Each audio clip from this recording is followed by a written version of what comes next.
अस्सलाम वालेकुम नाज़रीन, 365 स्पेशल के साथ मैं हूं आपका मेज़बान उमर इम्तियाज़। नाज़रीन, आलमी सियासत के संगीन मामलात इस वक्त पाकिस्तान की सरहदों को छू रहे हैं। यही वजह है कि इस नाजुक मोड़ पर वज़ीर-ए-आज़म का दौरा तुर्किया गैर मामूली अहमियत इख्तियार कर चुका है। जहां इलाकाई सलामती और नए मौशी दिफाई ब्लॉक्स पर बात हो रही है, लेकिन पाकिस्तान का ये सफारती होमवर्क नया नहीं है। माजी में फील्ड मार्शल की ईरानी क़यादत से होने वाली तारीखी मुलाकातों ने जिस स्ट्रेटेजिक रोड मैप की बुनियाद रखी थी, पाकिस्तान आज भी इसी तसलसल को आगे बढ़ाने की कोशिश कर रहा है। ये दौरा इसलिए भी अहम है क्योंकि आलमी बिसात पर इस वक्त मोहरे इतनी तेज़ी से पलट रहे हैं कि हर खबर अपने अंदर एक अलग तूफान लिए हुए है। ईरान में आयतुल्लाह खामनाई के जनाजे के बाद ईरान इस वक्त एक बड़े बदलाव के अमल से गुजर रहा है और अब पसे पर्दा अमरीका और ईरान के दरमियान मुआहदे पर क्या पेशरफ्त होती है, इसका असल पता आने वाले चंद दिनों में लगेगा। दूसरी तरफ मशरिक़ वस्ता में बारूद का खेल थमने का नाम ही नहीं ले रहा। इस्राईल ने एक बार फिर जनूबी लबनान पर शदीद बमबारी करके अमन की कोशिशों को सबूताज किया है। खित्ते की सूरत-ए-हाल को खुद मखदूश करने के बाद अब इस्राईली वज़ीर-ए-आज़म नेतन्याहू सदर ट्रंप से हंगामी मुलाकात के लिए अमरीका रवाना हो रहे हैं ताकि वाशिंगटन और तल अवीव के दरमियान पाए जाने वाले हालिया अख्तलाफात पर अपने कार्ड्स खेल सकें। ख़वातीनो हज़रात, इस बड़ी सफारतकारी के मुतवाज़ी भारत ने मोदी सरकार के अज़ाइम पाकिस्तान के लिए कभी ठीक हो ही नहीं सकते और अब वहाँ अमन की ख्वाहिश रखने वालों पर गद्दारी का लेबल भी लगा दिया गया है। भारत अपनी अंदरूनी नाकामियों, मुसलमानों पर जुल्म और गिरती हुई साख से आलमी तवज्जो हटाने के लिए मुसलसल पाकिस्तान मुखालिफ प्रोपागेंडा कर रहा है, जबकि अखंड भारत जैसे उसके तौसी पसंदाना अज़ाइम मशरिक़ वस्ता में इसराइल के ग्रेटर इसराइल के नक्शे जैसे ही ख़तरनाक हैं। इन तमाम मामलात पर बात करने के लिए हमारे साथ आज मौजूद होंगे दिफाई तजज़ियाकार रिटायर्ड हारिस नवाज़ साहब। सर, खुशामदीद कहेंगे आपको। नगमाना हाशमी साहिबा हमारे साथ होंगी, साबिक सफ़ीर हैं, इनको भी खुशामदीद कहेंगे। जबकि अज़हर जावेद साहब हमारे साथ होंगे, सीनियर तजज़ियाकार हैं, सर आपको भी खुशामदीद कहेंगे। ब्रिगेडियर हारिस नवाज़ साहब, सबसे पहले सर आपसे ये जानना चाहेंगे कि वज़ीर-ए-आज़म का दौरा तुर्किया, ये जो सूरत हाल बनी हुई है, मौजूदा सूरत हाल में ईरान की सूरत हाल को देखते हुए और उसके बाद जो है वो वज़ीर-ए-आज़म शहबाज शरीफ का दौरा तुर्किया, किस तरह से देख रहे हैं इन तमाम मामलात को? क्या हम ये समझें कि मुस्तकबिल करीब में एक नया ब्लॉक बनने जा रहा है इस खित्ते के अंदर और लीड उसको पाकिस्तान करने जा रहा है? देखें, बात यह है कि डेफिनेटली ये जो अभी खासतौर पे ये इस्लामाबाद अकॉर्ड एक मुआहदा साइन हुआ है और अभी 3 टेक्निकल टीम बनी हुई है जो बैठ के एक न्यूक्लियर के ऊपर बात करेगी, एक इकोनॉमिक के ऊपर बात, सैंक्शन की बात करेगी और एक जो है वो इजराइल और लेबनान वॉर के ऊपर बात करेगी, जंगबंदी के ऊपर। लेकिन इसके साथ अभी बिल्कुल सोच बदल भी रही है और ख़ासतौर पे जो ईरान के हालात हैं, ईरान जिससे कहते नया एक मिलिट्री पावर इमर्ज हुआ है, दुनिया को रियलाइज हुआ है। पहले तो ईरान को समझते थे, अमेरिका ने भी और इजराइल ने यही समझा था कि 10 दिन में हम इसके ओवर पावर कर लेंगे, रजीम चेंज कर लेंगे और उसके बाद अपनी मर्जी की हुकूमत ला के वो ईरान इजराइल को रिकगनाइज कर लेंगे, यहाँ पर हमेशा के लिए उनका तसल्लुत कायम हो जाएगा। वो उसमें बुरी तरह नाकाम होगा और जब मुआहदा में उसमें भी देखें ज़्यादा जो सेक्शन हैं वो ईरान इवन अपर हैं। अमेरिका को मजबूरन ये कहना पड़ा, ये एक्सेप्ट करना पड़ा क्योंकि उस पर दुनिया का प्रेशर था। नोबडी लेस इजराइल वांटेड कि ये मुआहदा हो, क्योंकि दुनिया में जो इकोनॉमिक क्राइसिस हुए, दुनिया में एनर्जी क्राइसिस हुए, फूड सिक्योरिटी के क्राइसिस हुए, दे वर बियॉन्ड एक्सप्लेनेशन और बहुत ज़्यादा प्रेशर था जिसकी वजह से अमेरिकन प्रेसिडेंट को एक्सेप्ट करना पड़े। पाकिस्तान ने बहुत अच्छा सालगिरह किरदार अदा किया। फील्ड मार्शल ने आउट ऑफ द वे जाके जो मेहनत की, कोशिश की, वो उसका फ्रूटफुल रिजल्ट मिल गया। इन चीज़ों में देखें तो इस फिर लड़ाई के बाद अब ये रियलाइजेशन भी हुई है खलीजी ममालिक में ख़ास तौर पे। दे हैव रियलाइज कि हमने अमेरिका से $3.3 ट्रिलियन का वेपन एमिशन भी खरीदा। उन्होंने ला के वहाँ पर अपने फौजी भी ले आए, रडार भी ले आए, जहाज भी लिए, एयर बेस सब बना दिए। पर जब वक्त आया तो जाके इधर की प्रोडक्शन में चले गए, हमें छोड़ दिया। तो दे वर फील बिट्रेड। और सेकंड हमारे फील्ड मार्शल ने बड़ी अच्छी बात की, वो ये की कि उन्होंने ईरान को भी और खलीजी मालिक को ये समझाया कि ये सेक्टरियल क्लैश जो इजराइल चाहता है, please don't go for it. आप सेल्फ डिस्ट्रॉय अपने को करेंगे और इजराइल का ख्वाब जो है ग्रेटर इजराइल वो पूरा हो जाएगा। तो अभी उनमें बहुत हमआहंगी हो रही है। अभी ये मुज़ाकरात के दरमियान में सालिश के दौरान में कई दफ़ा जो इसका सऊदी अरब का और कतर के डेलीगेशन गए ईरान और ईरान के डेलीगेशन जा रहे थे सऊदी अरब और कतर में। यहाँ पर इनकी आपस में हंगामी हो गई है और चाइना पाकिस्तान यही को रियलाइज कराया कि you have to be together. अगर ईरान और खलीजी ममालिक आर टुगेदर, दैट मीन्स के ईरान इजराइल का कभी भी क्रेडिट खा पूरा नहीं। और एक नई सोच जो है क्वाड की के Turkey, Egypt, then Qatar, Saudi Arabia और पाकिस्तान, और हो सकता है इसके बाद ईरान भी इसमें शायद किसी खेल में शामिल हो। दे फील कि अगर ये आपस में हो, जिनके पास काफ़ी रिसोर्सेज के मिलियन हार्ड पावर भी है, एक न्यूक्लियर भी है, चाइनीज टेक्नोलॉजी, उसकी साइबर वॉरफेयर, इलेक्ट्रॉनिक वॉरफेयर, उसकी J-17, J-10, ये सारी चीज़ों को देखते हुए आप देखें तो वो काफ़ी ज़्यादा सोचा बदले, but it might take some time, but it is a reality now. ठीक है। नगमाना हाशमी साहिबा, एक सोशल मीडिया पर वीडियो वायरल हुई है इस तमाम सूरत हाल के अंदर कि इराक़ के वज़ीर का अब्बास अरागची से कहना था कि आप पाकिस्तानियों से तो गले मिल रहे हैं और हमसे सिर्फ हाथ मिला रहे हैं। बज़ाहिर तो ये हल्की फुल्की बात लगी, लेकिन बड़ी गहरी बात थी। सफारती लिहाज से कितनी गहरी थी और इसको किस तरह से हम देख सकते हैं, समझ सकते हैं, इस बारे में बताइएगा। बहुत शुक्रिया। देखिए, हर चीज़ को इतना ज़्यादा बारीक बीनी से देखना भी नहीं चाहिए। बाज़ औक़ात इतना उसमें मीनिंग नहीं होता जितना उसको बारीक बीनी से देखा जाए तो मीनिंग दर मीनिंग उसमें से निकाला जा सकता है। तो बेसिकली एक तो ये हो सकता है कि वो कह रहे हों कि देखिए पहले माजी में आपके पाकिस्तान से भी उतार चढ़ाव रहा है ताल्लुकात में, लेकिन अब वो आपके बहुत देरीना दोस्त नजर आ रहे हैं। तो हमारा भी माजी में उतार चढ़ाव बहुत रहा है, इतनी बड़ी जंग भी हुई है ईरान इराक, और ये सबको मालूम है कि इराक जो है बहुत फर्मली बहुत अरसे तक अमेरिकन इन्फ्लुएंस में ही है, अभी भी है बेसिकली अमेरिकन इन्फ्लुएंस में। तो वो ये शायद कहना चाह रहे हों कि जी उनको तो आपने गले लगा लिया और उनसे आप गले मिल लिए, अब आपके रवाबित बहुत अच्छे हो गए हैं, लेकिन हमसे आप अभी भी हाथ मिला रहे हैं। तो ये मैसेज हो कि जी हम भी आपसे गले मिलने के लिए तैयार है। दुनिया का और इस खित्ते का जो नक्शा है वो चेंज होने जा रहा है।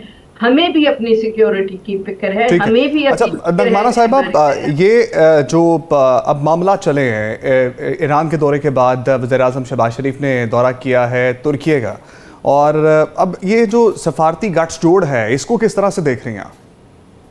देखिए, जहाँ तक तुर्की का विजिट का ताल्लुक है तो वो प्री प्लान्ड विजिट था। वो उन्होंने जाना ही था। वहाँ बहुत बड़ी एक इकोनॉमिक कॉन्फ्रेंस भी वहाँ पे मुनक़िद हो रही है। तो ये to put things in their right perspective, ये ऑलरेडी प्लान्ड था विजिट। और ये हमें पता भी था कि भाई खामनाई साहब का जनाजा जो है वो कब होगा, और उसमें प्राइम मिनिस्टर ने ऑलरेडी कहा था कि हम शिरकत करेंगे।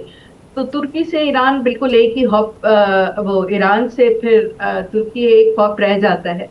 तो जाहिर सी बात है कि अब एक नया जो है वो जियो स्ट्रेटेजिक चेस बोर्ड फैल रहा है इस इलाके में, और उस पे जाहिर सी बात है पाकिस्तान एक बहुत इम्पोर्टेंट और स्ट्रेटेजिक प्लेयर है, और उसमें Iran, Turkey, Saudi Arabia, Qatar और इजिप्ट भी बहुत इम्पोर्टेंट प्लेयर्स बन के निकले हैं। तो अब अगर इस खित्ते को जिसमें पाकिस्तान है और वेस्ट एशिया और मिडिल ईस्ट है, इसको अपने आप को मजबूत बनाना है, और ये जो नई बिसात बिछ रही है इस पे अपनी फर्म पोजीशंस जो है वो होल्ड करनी है, और इस गेम को शॉर्ट टर्म और मीडियम टर्म किस तरह खेलना है, उसके लिए ये बहुत ज़रूरी होता है कि ये बातें खतों पे और टेलीफोन्स पे नहीं हो सकती।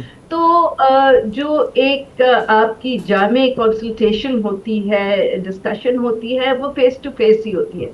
तो जैसे मेरे कॉलीग कह रहे थे कि इसमें बहुत अब ये ज़रूरत है कि खित्ते के ममालिक ये समझें कि अब उनका फ्यूचर किस तरफ जा रहा है, क्योंकि देखें यहाँ से अमेरिका गया तो नहीं है, ईरान ने कहा कि जी आप अपने सारे यहाँ से अड्डे और वो फोर्सेस हटा लें, तो उनका अब जो सुनने में आ रहा है कि उनकी चॉइस फिर ये है कि ठीक है जी हम यहाँ से तो अपनी फोर्सेस हटा लेते हैं, क्योंकि यहाँ तो उन्होंने देख लिया कि उनकी फोर्सेस डायरेक्ट हिट हो सकती हैं। और उन्होंने अब जो मैंने सुना है वो ये है कि वो शायद इजराइल में अपनी फोर्सेस सारी शिफ्ट करेंगे और वहाँ बेस होगी। तो वो तो बिल्कुल ही आप समझे कि पहले भी अमेरिका ही वहां बैठा था, अब तो बाजार तक खुद वहां बैठ जाएगा। ठीक है, असद साहब को शामिल कर लेते हैं गुफ्तगू में। असद जावेद साहब, दौरा तुर्किया आप किस तरह से देख रहे हैं तमाम अवामिल को और वज़ीर-ए-आज़म शहबाज शरीफ साहब के दौरे को? जिस तरह से पहले मैंने जिक्र किया कि आप समझते हैं कि एक नया ब्लॉक बनेगा जिसको लीड हो सकता है पाकिस्तान करे इन तमाम मामलात को देखते हुए? जी बहुत शुक्रिया। इस वक्त देखिए पिछले 1.5-2 साल में पाकिस्तान ने जो सफारती कामयाबियां हासिल की हैं उसकी मिसाल नहीं मिलती। इस वक्त पाकिस्तान मोस्ट फेवरेट जो कह सकते हैं कि diplomatic nation in the world है। गुज़िश्ता तकरीबन कोई 6 महीने के दौरान फील्ड मार्शल सैयद आसिम मुनीर और फिर वज़ीर-ए-आज़म सैयद शहबाज शरीफ ने जिस तरह मिल के काम किया है उसने आलमी सतह पर ये एहसास दिलाया है कि जो पाकिस्तान की डिप्लोमेसी है उसने दुनिया को एक बड़े क्राइसिस से बचाया है। आप ये देखें कि अमेरिका बहुत बड़ी सुपर पावर है और जिसके बारे में ये कहा जाता है कि वो जिससे नाराज़ हों या जिससे खुश हों तो उन मुल्कों के हालात बदल जाते हैं। लेकिन पाकिस्तान ने ये साबित किया कि जो अमेरिका ने चाहा वो उसको नहीं मिला। लेकिन ईरान के साथ जो पाकिस्तान ने ताउन किया, पाकिस्तान ने ईरान के साथ जो मामलात को जिस तरह लेके चले और उस पर अमेरिका को भी मुतमईन किया, तो ये एक बहुत बड़ी सफारती कामयाबी समझी जाती है। आप ये देखिए कि जो इस्लामाबाद में पहला मरहला हुआ पीस टॉक्स का, उस दौरान जिस कह सकते हैं कि माहदे की बुनियाद रखी गई, फिर वो स्विट्ज़रलैंड में जाके वो जो साइन हुआ, तो इस सारे मामलात को आम ये कह सकते हैं कि आम चीज़ नहीं है। ये एक बहुत बड़ा ब्रेक थ्रू है पाकिस्तान के लिए। गुज़िश्ता 76 ईयर्स में पाकिस्तान इस तरह उभर कर नहीं आया था जिस तरह ये पिछले 6 महीने साल, और ख़ास तौर पर मैं कहूँगा ये जो पाकिस्तान ने मार्का हक में कामयाबी हासिल की, तो इस वक्त पूरी दुनिया पाकिस्तान से बात करना चाहती है। इस वक्त लोग पाकिस्तान को एक मोतबर नेशन की तरह देखते हैं। वज़ीर-ए-आज़म शहबाज शरीफ का दौरा टर्की कोई आम बात नहीं है, ये कोई रूटीन विजिट नहीं है। पहले से होंगी सारी चीज़ें तय, कॉन्फ्रेंसेस भी होती हैं, लेकिन बदलते हुए हालात में वज़ीर-ए-आज़म शहबाज शरीफ जो टर्की जा रहे हैं, ये एक बहुत बड़ा सिग्नल है, ये एक बहुत बड़ा पैगाम है पूरी दुनिया को, ये एक बहुत बड़ी डिप्लोमेसी है दुनिया के लिए। ईरान गए हैं, ईरान में आप देखें पाकिस्तानी क़यादत सिविल और मिलिट्री दोनों ने जिस तरह एक अपना खराज अक़ीदत पेश किया जो शहीद रहनुमा है उनके लिए, तो अमेरिका भी तो ये सारा देख रहा होगा। लेकिन पाकिस्तान एक पूरी बहादुरी के साथ अपने मौक़िफ़ को लेके, अपने हमसायों को लेके, अपने स्ट्रेटेजिक मुफादात को लेके वो सारे मामलात को आगे लेके बढ़ा, और इस पर पाकिस्तान की क़यादत जो है वो पूरी मुबारकबाद की मुस्तहिक़ है, वो सिविल लीडरशिप हो या मिलिट्री लीडरशिप। तो इसके समरात आने वाले दिनों में हमें नजर आ रहे, ब्लॉक भी बनेंगे, सब कुछ बनेगा, और पाकिस्तान के लिए इस वक्त ये गोल्डन मौका है इक्तिसादी तौर पर इन तमाम मामलात को बेहतर बनाने का। ईरान के साथ तजारत हो, गैस पाइपलाइन हो या ऑयल की जो खरीदारी, मेरा ख्याल है इस वक्त राइट टाइम है, पाकिस्तानी हुकूमत इस पर बात भी कर रही है। ठीक है, हारिस नवाज साहब, सर आपको क्या लगता है, क्या ये दौरा जो है वो सिर्फ एक रवायती दौरा है या आने वाले दिनों में किसी बड़े और ठोस मुआहदे की तरफ बढ़ेंगे हम इसको देखते हुए स्ट्रेटेजिक लिहाज से? लेकिन ये एक नेचुरली वहाँ पे जाके आपको ट्रेड रिलेशन भी बढ़ेगी, but definitely what ever has happened in ये जो आपके जिनेवा में बात हुई है, फिर अभी अमेरिका गए, ये जब गए इस पर तस्कीन के लिए गए हैं, वहाँ जो ये ईरानी लीडरशिप से बात हुई है, उससे पहले सऊदी लीडरशिप से बात हुई है, तमाम चीज़ें वहाँ पर डिस्कस होंगे। उसके बाद जाहिर है कि पाकिस्तान के और टर्की के बहुत ज़्यादा हमारे उनसे मिलिट्री रिलेशनशिप है, military community, government to government, अब पीपल टू पीपल, वो डिस्कस होगी कैसे हम इस ऑपरेशन को और बढ़ा सकते हैं, because they also doing lot of military hardware, और पाकिस्तान मिलिट्री हार्डवेयर बना रहे हैं। तो how best we can use it with Chinese technology, और वो उनके पास अमेरिकन टेक्नोलॉजी है, इसको कैसे और यूज कर सकते हैं। और इसके साथ जाहिर है कि हर एक अभी जिस तरीके से पाकिस्तान ने मार के हक में चाइनीज टेक्नोलॉजी को इस्तेमाल किया है, वो आई थिंक एक अनप्रेसिडेंटेड है कि हमने राफेल जहाज़ों को इनफेक्टिव कर दिया, उनकी पूरी एयरफोर्स ग्राउंड कर दी। हमने जो साइबर अटैक किया वो देवर गॉट सरप्राइज 70% उनकी ग्रिड हमने ऑफ कर दिया न्यू दिल्ली का। इलेक्ट्रॉनिक वॉरफेयर में हमने जिस तरीके से डील किया, तो अभी दुनिया जो है वो चाइना की तरफ देख रही थी। हमने दुबई की एयर शो में जिस तरीके से अपनी J-17 ने परफॉर्मेंस दिखाई और तेजा जिस तरीके से गिरा, ये सारी चीज़ें इट हैज मीनिंग्स।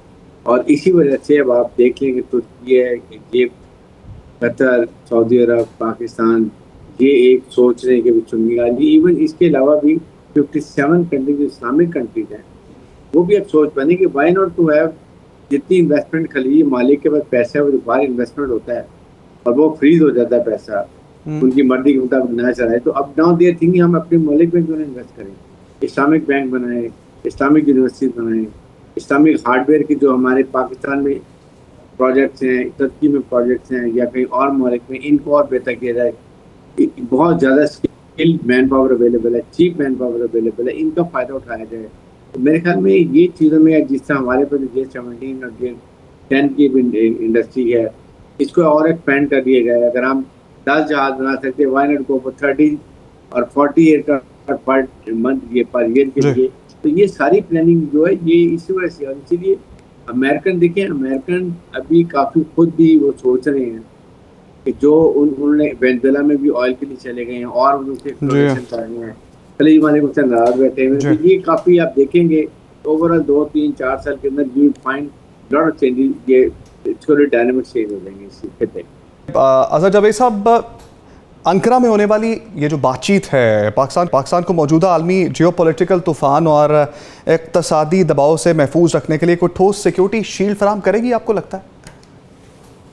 देखिए, ये एक ना कबल वक्त है जी कि सिक्योरिटी शील्ड फ्राहम करे ना करे, क्योंकि पाकिस्तान अब सिक्योरिटी शील्ड फ्राहम कर रहा है। पाकिस्तान इस पोजीशन में है कि वो अब पूरी दुनिया में एक सिक्योरिटी प्रोवाइडर के तौर पर सामने आया। और इसकी सबसे बड़ी मिसाल पाकिस्तान और सऊदीया के दरमियान जो डिफेंस पैक्ट हुआ है और पाकिस्तान की जो एयरफोर्स और पाकिस्तान की फोर्सेस वहाँ पर तैनात हुई हैं और इस वक्त अमली तौर पर सऊदीया की फ़िज़ाओं को प्रोटेक्ट कर रही है। तो ये सबसे बड़ी ये दलील है कि पाकिस्तान इस वक्त खित्ते का एक बड़ा सिक्योरिटी प्रोवाइडर। और यही चीज़ जो है वो दूसरे जो खलीजी ममालिक हैं वो भी देख रहे हैं, कतर हो या फिर कुवैत हो या अभी टर्की से जो बात हो रही है। टर्की एक बहुत बड़ा डिफेंस प्रोडक्शन वाला मुल्क है और उनके जो कैपेबिलिटी है वो बहुत ज़्यादा है। एक दूसरे के साथ ताउन की बात हो सकती है, हो रही है। और टर्की एक ऐसा मुल्क है जो हर मुश्किल वक्त में पाकिस्तान के साथ खड़ा हुआ है। और वज़ीर-ए-आज़म शहबाज शरीफ ने जाकर बड़ा एक वाज़ेह पैगाम दिया वहाँ पर कि टर्की और पाकिस्तान के जो ताल्लुकात हैं वो पहले भी मजबूत हैं और इस आने वाले जो मामलात हुए हैं या हो रहे हैं उसमें मज़ीद हम एक दूसरे के साथ खड़े हैं। तो इस सारे मामले को अगर हम ये कहें कि हमारी जो लीडरशिप है इस वक्त बड़ा टैक्टिकली बड़ा उसको तरीके से प्लानिंग के साथ चल रहे हैं। और ये मेरा ख्याल है पहली दफ़ा हम ये देख रहे हैं कि इंटरनेशनल डिप्लोमेसी में सिविल और मिलिट्री लीडरशिप एक दूसरे के साथ ताउन कर रही हैं। और उसी ताउन का यह नतीजा है कि पाकिस्तान इस वक्त पूरी दुनिया में एक अहम और बहुत बड़ा मुकाम हासिल कर चुका है। अमेरिका और ईरान के दरमियान जो मामला था उसको तय करवाना, और जिस तरह नशेबो फराज आए हैं, जिस तरह ईरान और के मामले पर अमेरिका अग्रेसिव हुआ था, ईरान भी अग्रेसिव था, और दोनों को बैक सीट पे लेके जाना। फिर हमने देखा कि फील्ड मार्शल की जो डिप्लोमेसी वो खुद ईरान गए, बहुत बड़ी बात है। जंग के हालात हैं, इजराइल जैसा मक्कार दुश्मन सामने खड़ा है जो कुछ भी कर सकता है। और हमारे फील्ड मार्शल की ये बहादुरी है, वो 3 दिन जाके ईरान के अंदर बैठे हैं, वहाँ पे रहे हैं, उनकी क़यादत से मुज़ाकरात किए हैं। और वो 3 दिन ने पाकिस्तान को 30 साल का फासला तय किया। हमारे जो दोस्त मुल्क है ईरान, हम उसका हम पर एतमाद बहाल हुआ है। और ये देखिए, सबसे पहले उस स्विट्ज़रलैंड के बाद ईरानी सदर जो हैं वो शुक्रिया अदा करने पाकिस्तान आए हैं। और उन्होंने ये कहा कि हमारे मजहबी जो रहनुमा है उन्होंने मुझे हुक्म दिया कि मैं सबसे पहले पाकिस्तान के पास जाऊं। तो ये पाकिस्तान की एक बहुत बड़ी कामयाबी है कि ईरान जैसा बड़ा मुल्क, ईरान जैसे बहादुर मुल्क और हमारा हमसाया मुल्क, इस्लामी मुल्क, वो पाकिस्तान का शुक्रिया अदा करने आ रहा है। तो दूसरी तरफ डोनाल्ड ट्रंप भी पाकिस्तान का शुक्रिया अदा कर रहे हैं। तो ये एक बहुत बड़ी, आप कह सकते हैं कि सफारती लिहाज पर कई दहाइयों के बाद पाकिस्तान के लिए खुशखबरी, और अब इसको मटेरियलाइज करना है, कैपिटलाइज करना है और इसे ट्रांसफॉर्म करना है पाकिस्तान के अवाम के लिए, इक्तिसादी सूरत को बेहतर बनाने के लिए, ईरान के साथ मामलात को बेहतर करने के लिए, जिससे आम आदमी को भी इसका फ़ायदा पहुँचे। ठीक है हारिस नवाज साहब, सर अब जिस तरह से हमने देखा मुज़ाकरात आगे बढ़े हैं ईरान और अमेरिका के दरमियान और 60 दिन की एक जंग बंदी भी हुई है, आपको क्या लगता है कि ये 60 दिन के बाद, जिस तरह अभी हमने आबना हर्मुज़ में भी देखा कि कशीदगी दोबारा बढ़ी है, अब मशरिक़ वस्ता की सूरत हाल को देखते हुए और अमेरिका ईरान ताल्लुकात को देखते हुए और ईरान और इसराइल के ताल्लुकात, अमेरिका इसराइल के ताल्लुकात और फिर लबनान की सूरत हाल जो है उनको देखते हुए आपको लगता है कि 60 रोज़ा सीज़ फायर के बाद दोबारा से मामलात जो है वो एस्कलेशन की जानिब जो है वो नहीं बढ़ेंगे और रुक जाएंगे, जंग दोबारा शुरू नहीं होगी, अफ़ाम तफ़हीम के साथ सारे मामलात तय हो जाएंगे? देखिए, एक सबसे बड़ी बात यह है कि इस वक्त दुनिया में सवाए इजराइल को कोई भी नहीं चाहता कि लड़े। सबसे बड़ी ये वजह है जिसकी वजह से ये लड़ाई नहीं होगी और ये जंगबंदी कायम रहेगी या एक्सटेंड हो जाएगी। बात यह कि जिस मुश्किल हालात से दुनिया गुजरी, इकोनॉमिक क्राइसिस थे, एनर्जी क्राइसिस थे, फूड सिक्योरिटी क्राइसिस थे, दुनिया हिल के रह गई है, यकीन करें। और जो अमेरिका में खुद ऑयल और गैस की प्राइस बढ़ी है, इन्फ्लेशन बढ़ी है, कांग्रेस सेनेट वो बड़े नाराज थे। अमेरिकन प्रेसिडेंट की जो रेटिंग है वो तकरीबन 29-30% में चली गई। नेटो में ममालिक वो बिल्कुल नहीं चाहती हैं, यूरोपीय यूनियन चाहती है, तो उसके बाद खलीज ममालिक जो बिल्कुल नहीं चाहते उनको पूरा ऑयल और गैस रुका हुआ निकलने के लिए। ईरान के अंदर सारी वहाँ का नेवल ब्लॉकेट हुआ होता है, तो चाइना उनसे 80% ऑयल लेना है, गैस लेता है, वो रुका हुआ वहाँ पर। हमारे ममालिक चाइना, रशिया, कोई ममालिक नहीं चाहता। इसीलिए दुनिया ने मजबूर किया अमेरिकन प्रेसिडेंट को कि आप अब लड़ाई नहीं करें और सीज फायर करें। और अमेरिकन पब्लिक का बड़ा प्रेशर, अभी उनकी कांग्रेस ने ये कदम भी लगा दिया कि पहले उनसे परमिशन लेनी पड़ेगी। अब उन्होंने ये भी एक फैसला कर दिया। इन चीज़ों को देखते हुए मेरे ख्याल में देखें, जब आधी जंग थी तो ये होती सीज ऑफ वायलेशन ये चलती रहेंगी। As long as cease fire is intact, मुज़ाकरात हो रहे हैं, इट इज़ होपफुल सिचुएशन और बेहतर हालात। अगर टेक्निकल टीम अब एक हफ्ते के बाद बैठ रही हैं, मुज़ाकरात हो रहे हैं, एक ड्रोन फायर हो गया, उधर 2 मिसाइल आ गए, let them move, doesn't matter, as long as ये चल रहा है। और हाँ, ये हो सकता है कि 60 दिन में ज़्यादा 120 दिन हो सकते हैं, 90 दिन हो सकते हैं, क्योंकि काफ़ी पेचीदा मसाइल हैं, खासतौर पर न्यूक्लियर के ऊपर। लेकिन आप ये देख लें कि न्यूक्लियर को एंड में डील करें। इसलिए ईरान ने ये भी कहा, मकसद उनका ये था कि देखिए ईरान के सैंक्शन उठ रहे हैं, उनको ऑयल और गैस बेचने की इजाज़त मिल रही है ओपन मार्केट में, ओपन रेट्स के ऊपर, और उनके कुछ जो से रिलीफ फ्री हुए थे वो भी उनको मिल रहे हैं।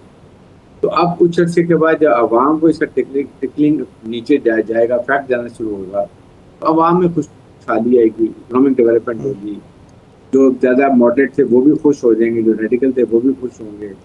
बच्चों की तालीम हर वहाँ देखें 89% लिटरेसी रेट और ख़वातीन में 98% लिटरेसी रेट, ये वहाँ भी तरक्की उन्होंने की है इस दौरान।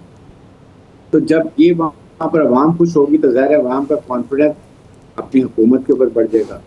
अगर आवाम को कॉन्फिडेंस बढ़ेगा तो वो देख सम बोल्ड सी, फिर वो न्यूक्लियर के ऊपर बात करेंगे, ठीक है जी हमारे आवाम को फ़ायदा है, हमारे रैबर ने कहा था ये न्यूक्लियर बम नहीं बनना चाहिए, तो हम इसको मुल्क में डाउनग्रेड कर लेंगे, 3.67 में बढ़ा के अपने मुल्क में एटॉमिक रिएक्टर, मेडिकल, एनर्जी, ज़राअत में इस्तेमाल करेंगे, तो काफ़ी चीज़ें एक्सेप्टेबल हो जाएंगी। और फिर ईरान इधर बेनिफिट्स दिया। आप देखें मुआहदे में अमेरिका ने क्या हासिल किया, जो नहीं कर, एक चीज़ सिर्फ उनको वो अमेरिकन प्रेसिडेंट कह सकता है कि मैंने तो 47 ईयर्स में कोई अमेरिकन प्रेसिडेंट नहीं करता, मैंने कर दिया कि ईरान को डीन्यूक्लियराइज कर दिया, उसको हमेशा के लिए जो हमने ये खत्म कर दिया कि न्यूक्लियर बम नहीं बनाएगा, क्योंकि आईए के इंस्पेक्शन कर दिया, ये लेके जा रहा है और उसके बाद कोई चीज़ नहीं, सारा बेनिफिट ईरान की। इसलिए ईरान को खामोशी से छोटी मोटी वायलेशन हो भी तो उसको चाहिए कि मुज़ाकरात फाइनल करे और एक मुआहदा करे और अपने आप को अवाम के लिए खुशहाली बनाए। अज़हर जावेद साहब, अब जिस तरह से खबर चली है कि नेतन्याहू मिलने के लिए सदर ट्रंप के पास जा रहे हैं, एक तो जंग खुद भड़काई, फिर जब जब मामला आगे बढ़े सुलह की तरफ जाने लगे दोबारा हमला कर दिया। अभी फिर जब तदफीन के मामला चल रहे थे वहाँ पर भी उन्होंने ये सोचा कि इसको भी तबाह करने की कोशिश की जाए। अब आपको क्या लगता है कि अब क्या खिचड़ी पकाना चाह रहे हैं नेतन्याहू सदर ट्रंप के साथ मिलकर? देखिए, इस सारी जो जंग का ये हुआ है कि इज़राइल जो इसका सबसे बड़ा लूज़र। एक वक्त में ये समझा जाता था कि इज़राइल जो most favourite child of the world है अमेरिका के लिए पूरी दुनिया में, अब वो मिथ टूट चुकी है। आप देखें कि गुज़िश्ता चंद हफ्तों के दौरान जो हमने खबरें देखी हैं, बल्कि जो रवैया देखा अमेरिकी सदर डोनाल्ड ट्रंप का नेतन्याहू के लिए, वो बहुत डिसग्रेसफुल था उनके लिए। उन्होंने बड़ी साफ बात की है, बड़ा उन्होंने कहा है कि इस सारे मामले में जो इज़राइल का किरदार है वो हमें लग रहा है कि अब डिप्लोमेटिकली वो रिलेशनशिप नहीं रहा इज़राइल और अमेरिका के दरमियान इस सारे मामले को लेके, क्योंकि अमेरिकी आवाम भी ये समझती है और किसी हद तक जो एडमिनिस्ट्रेशन भी ये समझती है कि इज़राइल ने मजबूर किया अमेरिका को इस सारी जंग में कूदने में, और जिसके नतीजे में आज ईरान जो है वो फातह के तौर पर नज़र आ रहा है। आप देखें, तदफीन के मौका पर 100 से ज़ायद ममालिक के जो वफूद आए हैं, और ये 100 से ज़ायद ममालिक के वफूद, क्या आप देख सकते थे कि इस जंग से पहले ईरान का रुख करते या ईरान से बात करते या ईरान से सफारती ताल्लुकात कायम करते, जबकि अमेरिका के जो वहाँ पर पाबंदियाँ भी थी। तो ये इस सारी सूरत हाल में इज़राइल जो है वो अब वे आउट ढूंढ रहा है, वो मजबूर करना चाह रहा है अमेरिका को कि दोबारा कोई ऐसी सूरत हाल पैदा हो। लेकिन सबक सीख लिया मेरा ख्याल है डोनाल्ड ट्रंप ने, और तो पूरी दुनिया ने सीख लिया। इस वक्त ये ऐसी जंग है जिसने अमेरिका को भी तनहा किया है। कोई इत्तेहादी जो है वो अमेरिका के साथ खड़ा नहीं हुआ। आप बरतानिया की मिसाल देखते हैं, बरतानिया के वज़ीर आज़म ने वाज़े तौर पर कहा कि वो इस जंग का हिस्सा नहीं बनना चाहते, वो अपने बच्चों को मरवाना नहीं चाहते। आप स्पेन को देखें, आप इटली को देखें, आप फ्रांस के देखें, ये वो लोग थे जो ये वो मालिक थे जो अमेरिका के नेचुरल एलाई थे। अगर आप इराक वार में देखें तो सबसे बढ़कर बड़ा किरदार बरतानिया ने अदा किया था, अमेरिका से भी ज्यादा। लेकिन अब ये लोग पीछे हट चुके हैं और अमेरिका को भी सफारती लिहाज से बहुत ज्यादा हजीमत का सामना करना पड़ा इस सारी सूरत हाल में। तो मेरा ख्याल है इज़राइल के जो इस वक्त वो नेतन्याहू है, वो अपनी जो बची हुई साख है उसको रिस्टोर करने के लिए अमेरिका जाके बातचीत करना चाह रहे हैं। लेकिन मुझे कोई उसका इतना फ़ायदा इसलिए नहीं नज़र आ रहा कि अब अमेरिका दोबारा जंग में जाने के लिए ईरान के साथ 100 मरतबा सोचेगा। ब्रिगेडियर रिटायर्ड हारिस नवाज साहब, सर भारत इस तमाम सिचुएशन में क्या सोच रहा है? और मोदी सरकार जिस तरह से हमने देखा है कि हर बार जो है वो ओछे हटकंडे आजमाते हैं, फिर एक ऐसा प्लान तैयार करते हैं जब इलेक्शन करीब आते हैं और फिर उनको मुंह की खाना पड़ती है। अब नया क्या कुक हो रहा है उनके दिमाग में?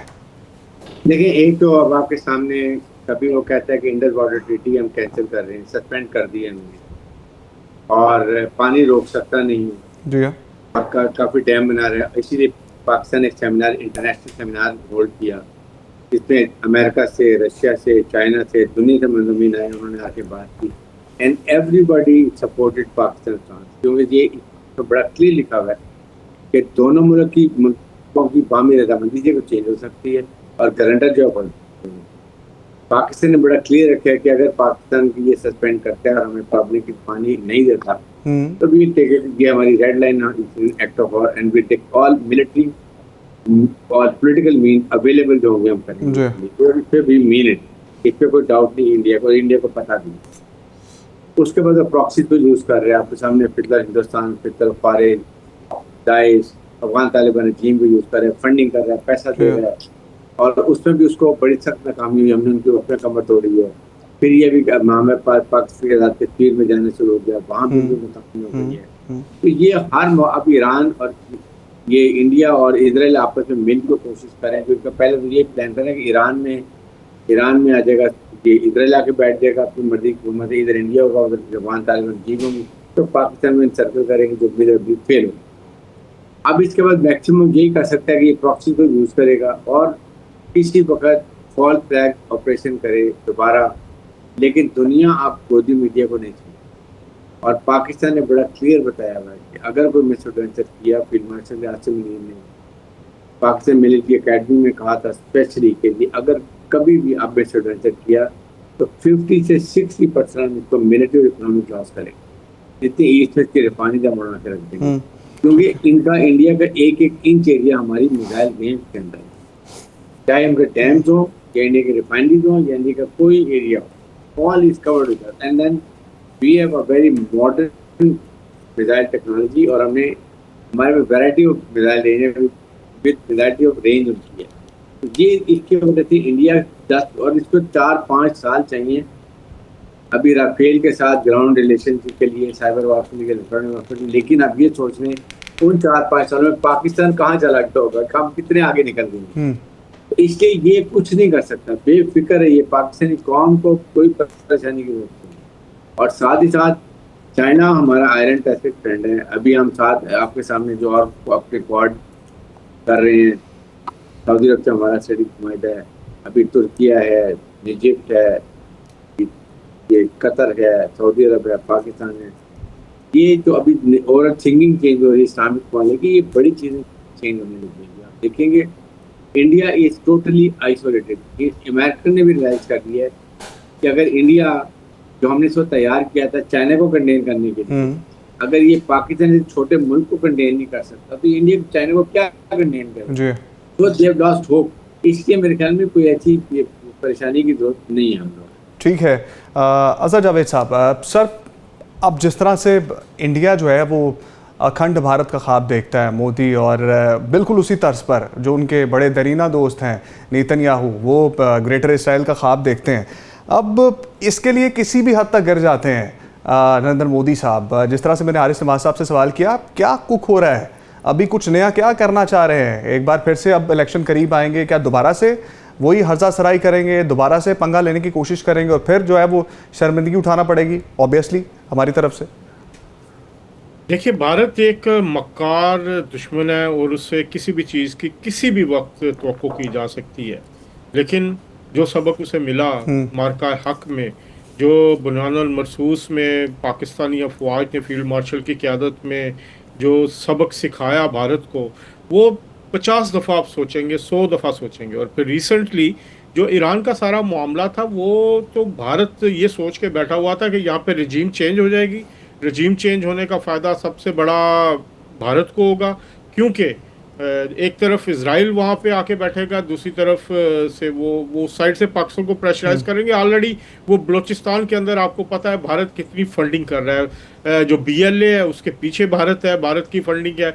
और इस सारे मामलात को लेकर फिर अफगानिस्तान के अंदर से पाकिस्तान को जो मामलात दरपेश हैं, जो दहशतगर्दी है, उसके पीछे भी भारत का एक बहुत बड़ा हाथ है। फिर इधर से पाकिस्तान और भारत की जो सरहद है उस मामले से भी उन्होंने प्रेशराइज करना था, लेकिन वो सारे ख्वाब जो हैं उनके चकनाचूर हो चुके हैं, क्योंकि ईरान का जो मामला है वो बेहतर तरीके से पाकिस्तान की जो एक सॉल्सी में बड़े अच्छे तरीके से हल हो चुका। तो इस वक्त भारत के अंदर से जो आवाज़ें उठ रही हैं वो एक मीडिया कंट्रोल के ज़रिए, एक मैनेजमेंट के ज़रिए उन्होंने दबाई तो हुई हैं, लेकिन अगर आप इंटरनल उनकी रिपोर्ट्स देखें तो वो परेशानी का शिकार है। बीजेपी इस वक्त अपने लोएस्ट पॉइंट पे है। अगर आप देखें उन जो मार्का हक में शिकस्त हुई है उनके अभी तक असरात है। अभी तक लोग पार्लियामेंटेरियंस पूछ रहे हैं कि जो राफेल गिरे हैं वो क्यों गिरे हैं, उनकी रिपोर्ट दी जाए। जो उनके फौजी मरे हैं वो क्यों मरे हैं, उसके हवाले से वो सवालात पूछ रहे हैं। तो इसका असर भारतीय वज़ीर-ए-आज़म मोदी की सियासत पे हो रहा है, पूरी पार्टी की सियासत पे हो रहा है, और आने वाले इलेक्शन जो हैं वो खौफनाक नजर आ रहे हैं मोदी को। और पाकिस्तान ने इस वक्त अपनी एक फाइनल टेक आप दोनों से मैं लेना चाहूँगा। हारिस नवाज साहब, अब जिस तरह से हमने देखा कि एक बार पहले जब उनके पास नई टेक्नोलॉजी आई, राफेल 4.5 स्टेल्थ तैयारे, तो उन्होंने एक मुहिम जोई की जिसका मुंह तोड़ जवाब उनको मिला। अब हम ये समझे मुस्तकबिल करीब में जब उनके पास कोई नई 5.0 स्टेल्थ तैयारों की टेक्नोलॉजी आएगी, वो चेक करने के लिए वो हर्जा सराई करेंगे और फिर हम उनको मारेंगे और फिर जाके वो चुप करके बैठेंगे, ऐसा एक्सपेक्ट करें? देखिए, वजह ये है कि एक चीज़ याद रखें कि भारत ने 2021 में जहाज दिए थे, 4 साल के बाद भी उनको भारत नहीं हो सकी। They could not achieve technology उन्होंने की, और उसके आप देख लें कि उसके बाद क्या हाल हुआ। इसलिए इस वक्त इनको जो भी टेक्नोलॉजी मिलेगी इनको 5 साल चाहिए, और वो 5 साल में पाकिस्तान कहाँ पर होगा, हमारे पास कौन से जहाज होंगे, हमारे पास कौन सी टेक्नोलॉजी होगी, हमारे पास साइबर कितनी हम इम्प्रूव कर गए होंगे, हमने मल्टी डोमेन ऑपरेशन में क्या किया होगा, हमने जी। CDF का जो हेडक्वार्टर बनाया है जिसमें सारे सर्विसेज चीफ, उसके बाद आपका रॉकेट कमांड, फिर उसके बाद logistics, intelligence, multi domain operation, सारे जो हमने प्लानिंग की वो कहाँ के कहाँ पहुंच गए होंगे। They can't it, they are doing it, please understand इनकी कैपेबिलिटी नाकाम है, ये नाकाम रहेंगे। हम बहुत बहुत ऊपर हैं उनसे, और हमेशा हमने जो है वो ये प्रूव किया है कि हम बहुत ऊपर हैं उनसे। अज़हर साहब, आपको क्या लगता है, क्विकली बताइएगा। देखिए, इस वक्त सूरत हाल ये है कि जो पाकिस्तान एयरफोर्स है उसने जो कारनामा सर अंजाम दे दिया है इस जंग के दौरान, और जिस तरह जो वर्ल्ड्स जो एक बड़ी डॉग फाइट लड़ी गई और जी पाकिस्तानी पायलट्स ने अपने तैयारों के ज़रिए जो एक जंग लड़ी है, तो इसमें मशीनें ज़्यादा मैटर नहीं करती, उसमें इंसान मैटर करते हैं। और पाकिस्तान के जो चाहे वो ज़मीनी अफवाज हों चाहे वो फ़ज़ाई अफवाज हों, उसमें जो उनका लेवल है, ट्रेनिंग का लेवल है, उनके जज्बे का लेवल है, उसको भारत अब बीट नहीं कर सकता, और ये बात साबित हो सकती है। ठीक है अज़हर तो साहब, फील्ड बहुत मार्शल शुक्रिया, बहुत शुक्रिया आपका। हारिस नवाज साहब, आपका बहुत शुक्रिया, और राना हाशमी साहिबा भी हमारे साथ मौजूद थी, उनका भी बहुत शुक्रिया। तो भारत सुन ले, जब भी अर्जा सराई की कोशिश करेगा पाकिस्तान की तरफ से मुंह तोड़ जवाब मिलेगा, और किसी भूल में मत रहना, और हमारा पानी बंद करने की कोशिश ना करना। जिस तरह बुनियानुल मरसूस में तुम्हें मुंह की खाना पड़ी थी, अब भी ऐसा ही होगा। अगर ये हर्जा सराई तुम करोगे, हम दोबारा तुम्हें मारेंगे और दोबारा तुम्हें भी पानी नसीब नहीं होगा। इजाज़त दीजिए, अल्लाह ने के बाद।